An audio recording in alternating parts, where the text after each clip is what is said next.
Shalom adik-adik, sebelum kita mau memulai ibadah minggu ini, Katri mau mengucapkan terima kasih untuk adik-adik yang sudah mengumpulkan tugas sekolah minggu pekan lalu.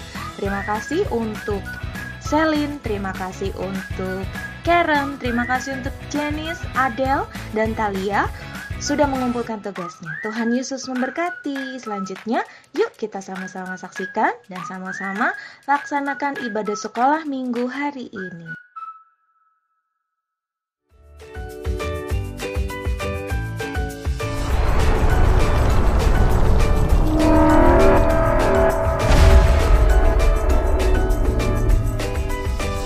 Puji Tuhan, Shalom. Wah, kita masih diberkati di minggu ini dengan kesehatan dan kekuatan daripada Tuhan. Amin. Kita mau persiapkan pikiran, hati, dan jiwa kita. Kita mau berdoa dulu. Tuhan Yesus yang baik, terima kasih Tuhan untuk anugerah kehidupan dan nafas yang masih kami terima di minggu ini.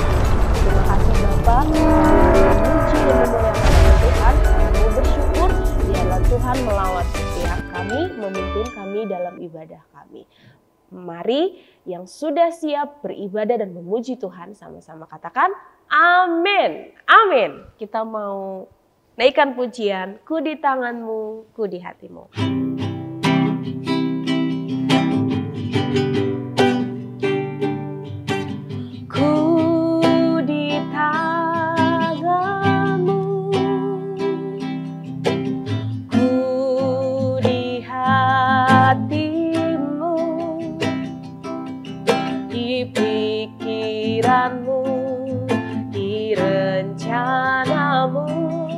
Tak pernah ku sendiri, ku di tanganmu, ku di hatimu, ku di hatimu, di pikiranmu, di rencanamu, tak pernah ditinggalkan. Sekali lagi, ku di tanganmu Tuhan, ku di tanganmu, terima kasih. Ku di hatimu, di pikiranmu, di rencanamu, tak pernah ku sendiri. Ku di tanganmu, ku di hatimu, amin. Di pikiranmu, di rencanamu, tak pernah ditinggalkan. Di pikiranmu, di rencanamu, tak pernah ditinggalkan. Sekali lagi, di pikiranmu, di rencanamu, tak pernah ditinggalkan. Amin. Kita percaya bahwa kita di tangan Tuhan, di pikiran dan di rencana Tuhan, tidak pernah dibiarkan kita sendiri. Amin. Kita mau lanjut lagi memuji Tuhan dengan bersukacita. Katri nggak bisa berdiri karena Katri main musik. Nah, anak-anak dan adik-adik di rumah boleh berdiri, boleh bertepuk tangan, boleh melompat, boleh berekspresi segirang mungkin. Kita mau nyanyi Sungai Sukacitamu, ya. Sungai sukacitamu mengalir dalamku. Oh yes, yes, yes, yes. Anggur sukacitamu melimpah dalamku. Ku menari dan bersuka. Pujimu di setiap waktu, sebab sungai sukacitamu ada dalamku. Mengalir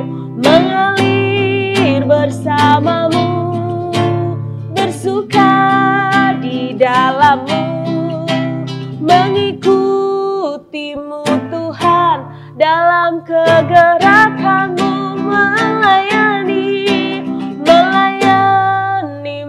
Tuhan, di dalam sukacitaku, sebab hanya Tuhan yang membuat sukacitaku penuh, sebab hanya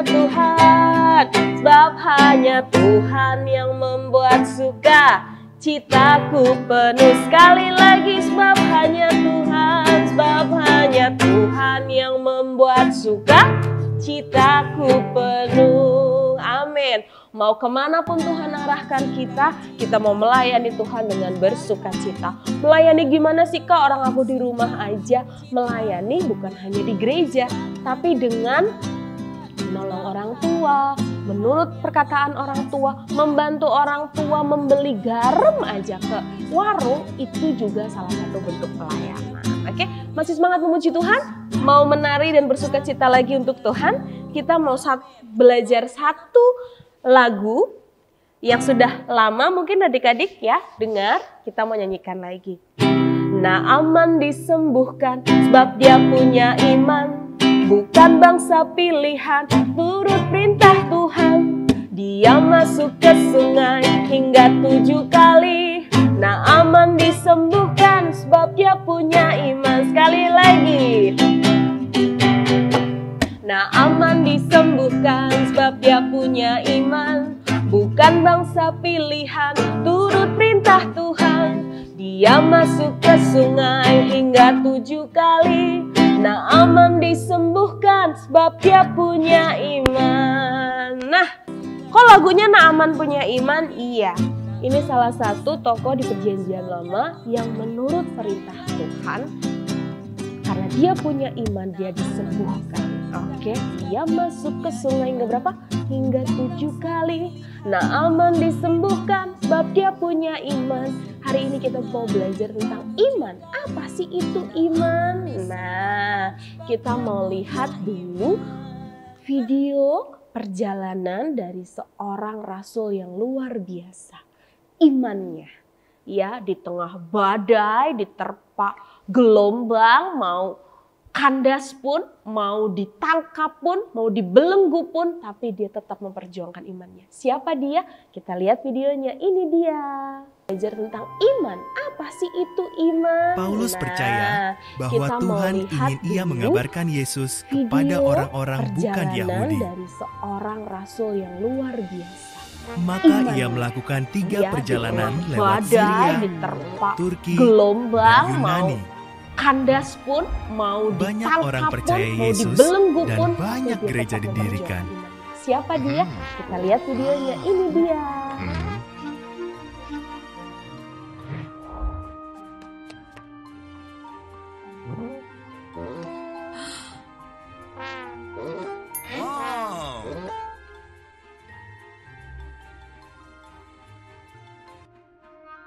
Bertahun-tahun kemudian, Paulus kembali ke Yerusalem. Sebagian orang tidak suka ajarannya dan menyerangnya. Paulus ditangkap secara tidak adil. Karena Paulus warga negara Roma, ia meminta disidang di Roma.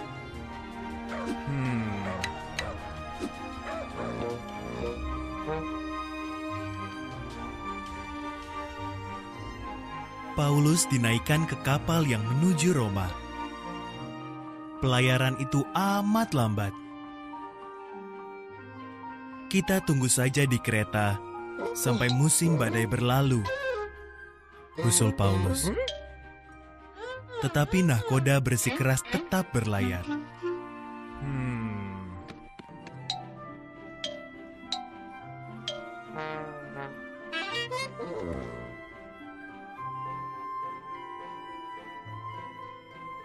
Terjadilah badai dahsyat.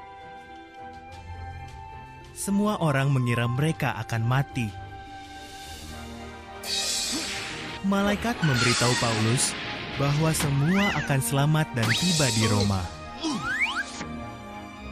Paulus memberitahu semua penumpang kapal.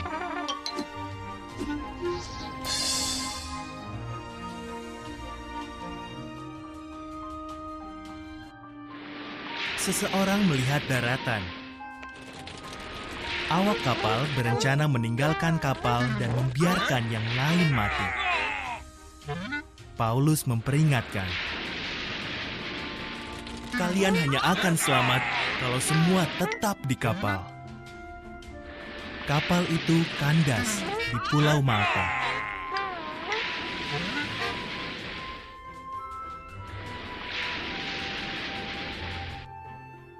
Para prajurit takut dihukum kalau para tawanannya kabur.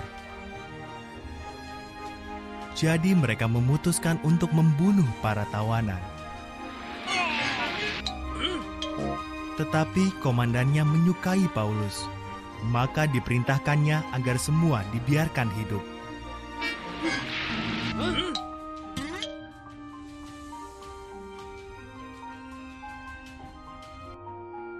Mereka turun ke pantai. Seperti yang dikatakan Paulus, semua orang selamat. Penguasa Malta mengizinkan mereka tinggal di situ. Ayahnya sedang sakit. Paulus mendoakannya dan Tuhan menyembuhkannya.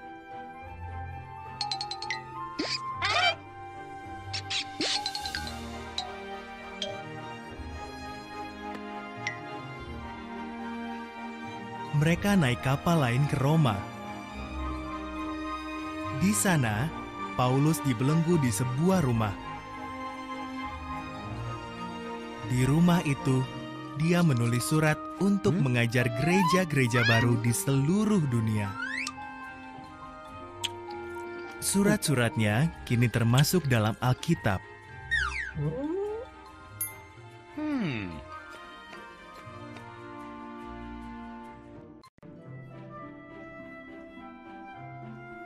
Nah, siapa dia? Katris sudah bawa Alkitab, Katris sudah buka dan Katris sudah temukan. Dia menulis siapa surat dia? untuk Itu mengajar dia gereja-gereja adalah baru di seluruh Paulus. dunia. Ya, dulu namanya Saulus. Ketika Surat-suratnya dia belum bertobat, kini termasuk dalam namun Alkitab. setelah bertobat dan dia menjadi Paulus. Saulus dan Paulus adalah pribadi yang sama, namun dalam pelayanannya dia lebih dikenal lagi dengan Paulus.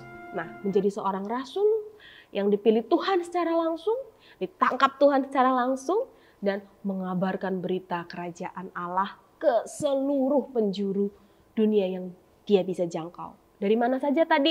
Dari Roma, lalu mampir di mana, dan setiap perjalanannya itu ada banyak rintangan. Ya, kalau dari video tadi, pertama-tama dia ditangkap, terus jadi belenggu. Lalu dalam perjalanan lagi pas naik kapal, kapalnya karam. Apakah dia putus asa? Tidak. Apakah dia lemah imannya? Tidak. Dia tetap tenang, bahkan dia justru menjadi berkat. Sekalipun dia ditangkap karena banyak orang tidak suka dengan pengajarannya. Lalu bahkan orang-orang Yahudi yang tidak sepaham dengan dia pun mau nangkap Paulus ini. Ya, tapi apakah dia lemah imannya? Tidak, dia tetap berjuang. Lalu kita buka ya, coba kita baca di Kisah Rasul 28. Dalam perjalanan saat ke Roma, Paulus di Malta. Di sini ayat 28, pasal 28 ayat 1 sampai 10. Setelah kami tiba dengan selamat di pantai, barulah kami tahu bahwa daratan itu adalah Pulau Malta. Penduduk pulau itu sangat ramah terhadap kami. Mereka menyalakan api besar dan mengajak kami semua ke situ karena telah mulai hujan dan hawanya dingin. Ayat 3. Ketika Paulus memungut seberkas ranting-ranting dan meletakkannya di atas api, keluarlah seekor ular berudak karena panasnya api itu lalu menggigit tangannya. Ketika orang-orang itu melihat ular itu terpaut pada tangan Paulus, mereka berkata seorang kepada yang lain, "Orang ini sudah pasti seorang pembunuh, sebab meskipun ia telah luput dari laut, ia tidak dibiarkan hidup oleh Dewi Keadilan." Wah, masih percaya dewi-dewi. Ayat 5, tetapi Paulus mengibaskan ular itu ke dalam api dan ia sama sekali tidak menderita sesuatu. Namun mereka menyangka bahwa ia akan bengkak atau akan mati rebah seketika itu juga. Tetapi sesudah lama menanti-nanti mereka melihat bahwa tidak ada apa-apa yang terjadi padanya. Maka sebaliknya mereka berpendapat bahwa ia seorang dewa. Tidak jauh dari tempat itu ada tanah milik gubernur pulau itu. Gubernur itu namanya Publius. Nah, ia menyambut kami dan menjamu kami dengan ramahnya selama 3 hari. Ketika itu ayah Publius terbaring karena sakit demam dan disentri. Paulus masuk ke kamarnya, ia berdoa serta menumpangkan tangan ke atasnya dan menyembuhkan dia. Sesudah peristiwa itu datanglah juga orang-orang sakit lain dari pulau itu dan mereka pun disembuhkan juga. Mereka sangat menghormati kami dan ketika kami bertolak mereka menyediakan segala sesuatu yang kami perlukan. Nah, di ayat selanjutnya Paulus tiba di Roma seperti yang dikisahkan di video tadi. Nah, adik-adik ingat siapa nama gubernur yang ayahnya disembuhkan? Publius. Inilah salah satu contoh dari perjalanan iman Paulus. Dengan kuasa Roh Kudus, Paulus yang dulunya Saulus si penganiaya, sekarang menjadi Paulus pengabar Injil. Ketika karamnya kapal, tiba-tiba dia dipagut ular. Orang langsung menghakimi dia bilang apa? Kayaknya ini orang ya, Dewi keadilan gak ada dalam dirinya. Karena apa? Baru saja selamat karam kapal, sudah dipagut ular. Nah, pasti dia akan mati. Tapi dengan kuasa Tuhan, kuasa Roh Kudus, dia selamat. Justru orang-orang di pulau itu mengira bahwa apa? Dia ini dewa. Bukan, padahal dia apa? Dia rasulnya Tuhan. Dan dengan kuasa Roh Kudus yang ada dalam dirinya, dengan iman percayanya, sekalipun habis karam kapal itu apa sih? Kapalnya hampir kandas, ya. Sekalipun habis kapalnya kandas, sekalipun dipagut ular, tapi dia tetap tidak apa-apa dan dia menemui ayah dari Pak Gubernur Publius ini. Dia mendoakan dan ayah itu pun sembuh dari sakitnya. Sakit apa tadi di sini dibilang? Dari sakit demam dan disentri. Nah, betapa luar biasa perjuangan iman Rasul Paulus, kuasa Roh Kudus yang ada dalam dirinya, sehingga dari banyak malapetaka yang dia alami, tapi dia tetap berjuang. Dan dia akhirnya dihormati. Di ayat 10, mereka sangat menghormati kami dan ketika kami bertolak, mereka menyediakan segala sesuatu yang kami perlukan. Nah, padahal di sebelum-sebelumnya dia itu tidak disukai oleh banyak orang. Dia mau ditangkap, dia mau diadili. Nah, tapi dengan kuasa Tuhan, pertolongan daripada Roh Kudus, kehidupannya ditolong, dituntun, bahkan dihormati. Nah, dari kisah Paulus ini kita mau belajar bahwa orang yang benar-benar hidup dalam iman kepada Tuhan itu pasti akan ditolong. Malapetaka yang terjadi beruntun pun dia akan diselamatkan. Bahkan ketika orang-orang mau menghakimi dia, kayaknya dia nggak ada perlindungan dari Dewi keadilan. Dipikirnya dia bukan anak Tuhan. Paulus bukan anak Tuhan, tapi sebaliknya. Setelah melihat bahwa Paulus tidak ada terjadi apa-apa, mereka berpikir bahwa Paulus ini adalah dewa. Dan di sini Paulus menjadi berkat. Anak-anak mau belajar seperti Paulus? Di tengah malapetaka atau masalah-masalah. Kok aku dapat masalah melulu? Habis dimarahin papa, marahin mama. Habis apalagi kesandung, habis itu jatuh. Nah, akankah kita mau lemah imannya? Atau justru menggerutu sama Tuhan? Enggak ya, kita mau tetap berjuang seperti Paulus, tetap tenang, tetap berdoa, supaya apa? Supaya kita diubahkan. Supaya apa? Supaya kita bisa menjadi berkat. Sekalipun mungkin teman-teman memusuhi kita, kita mau mengasihi mereka. Sekalipun papa mama dalam kondisinya lagi kesel sama kita tetap tenang, kita bantu papa mama kita. Supaya apa? Kita jadi berkat dan papa mama mengasihi kita. Teman-teman kita mengasihi kita. Ya, kita mau buka yuk. Kita mau belajar dari kitab Roma 1 ayat 17. Ini jadi ayat hafalan kita. Ya, ayat 17 judul perikopnya Injil itu kekuatan Allah. Katri akan bacakan dari ayat 16. Sebab aku mempunyai keyakinan yang kokoh dalam Injil karena Injil adalah kekuatan Allah yang menyelamatkan setiap orang yang percaya. Pertama-tama orang Yahudi tetapi juga orang Yunani. Ayat 17, sebab di dalamnya nyata kebenaran Allah yang bertolak dari iman dan memimpin kepada iman. Seperti ada tertulis, orang benar akan hidup oleh iman. Nah, Injil itu kekuatan Allah. Firman Tuhan itu kekuatan Allah yang menguatkan kita. menguatkan Paulus. Dari video tadi yang kita lihat, dia ditangkap, dia dibelenggu, dia mau diadili, dia karam kapal, tapi dia tetap bisa memperjuangkan imannya. Ketika dia mau diadili, dia tidak pasrah-pasrah begitu aja. Enggak. Dia tetap berjuang, aku mau diadili di sini. Seperti sesuai dengan ini. Ya kan? Dan pada akhirnya Tuhan membela dan menolong dia. Orang benar akan hidup oleh iman. Siapa di sini adik-adik di rumah yang mau beriman kepada Tuhan? Ya, supaya hidup kita dipimpin oleh Tuhan. Ya. Katri di sini sudah ada, tada, apa ini? Biasanya kalau Roma itu identik dengan bangunan-bangunan kastil-kastil. Katri sudah mencoba membuat benteng, kastil, ya, ada bendera-benderanya. Adik-adik di rumah boleh buat yang lebih bagus lagi. Terus di sini Roma 1 ayat 17c, ayat hafalan kita.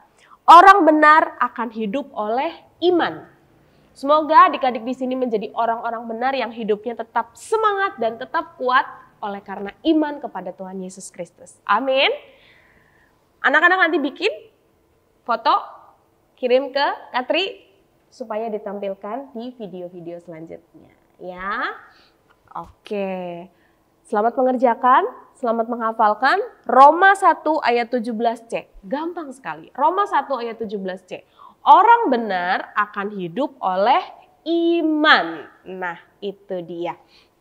Orang benar akan hidup oleh iman. Seperti Paulus yang memperjuangkan imannya, melayani kemana-mana, sekalipun banyak masalah, tapi imannya menyelamatkan. Tuhan Yesus menuntun dia karena dia tetap punya iman. Ya, kita juga adik-adik di rumah, mau masalah apapun yang terjadi, jangan sampai iman kita lemah.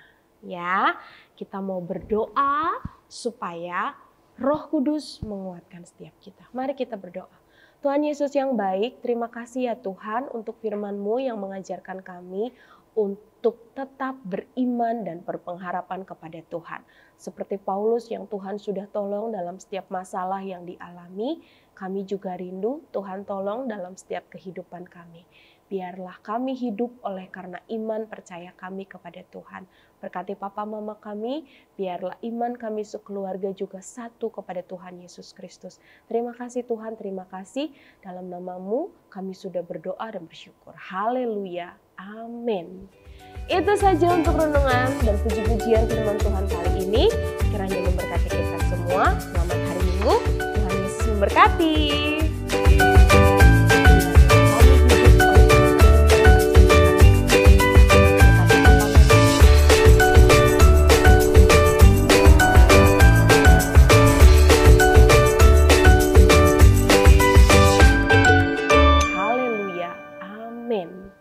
Itu saja untuk renungan dan puji-pujian firman Tuhan kali ini. Kiranya memberkati kita semua. Selamat hari Minggu. Tuhan Yesus memberkati.